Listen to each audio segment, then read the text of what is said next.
जीने के लिए संघर्ष बहुत ज़रूरी है।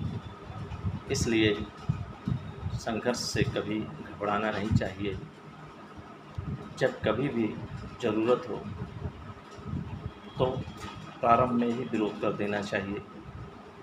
बाद में इंतज़ार करने से कोई लाभ नहीं है। जिसका भी विरोध करिए उसे पूरे मनोयोग से विरोध करिए, जिससे कि वह कभी भी गलती न कर सके।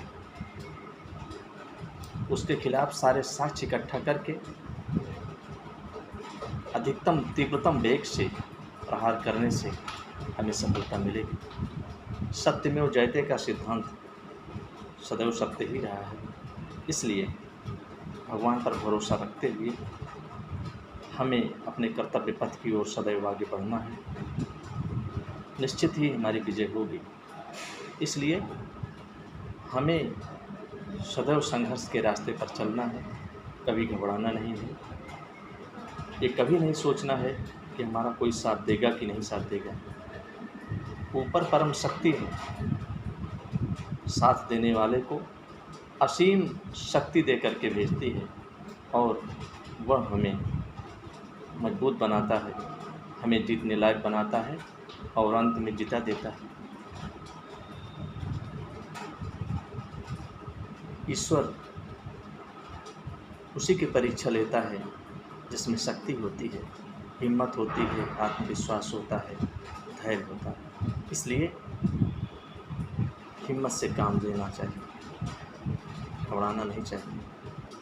आगे बढ़कर लड़ना होगा। हथियार छोटा है तो गले तक पहुंचकर लड़ना होगा। विजय के लिए लड़ना ज़रूरी है और हम लड़कर ही जीत पाएंगे। निवेदन से जीत नहीं मिलनी। लड़ाई में हर तरह के विधि को प्रयोग करते हुए आगे बढ़ना है और कभी भी घबराना नहीं है। समय पर हमें अपनी जीत मिल जाएगी। सभी लोग जो विरोध कर रहे थे वो बधाई देने के लिए आएंगे और पीछे पीछे घूमेंगे, अर्थात हमारा नेतृत्व स्वीकार कर लेंगे। जो कमज़ोर होते हैं उनके लिए संघर्ष की बात कहना सोचना बेईमानी से,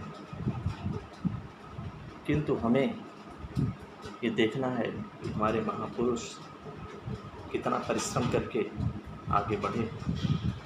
नेल्सन मंडेला 29 वर्ष तक जेल में रहे। कोई भी व्यक्ति, कोई भी महापुरुष जिसने भी कुछ काम किया है उसने बहुत संघर्ष किया है।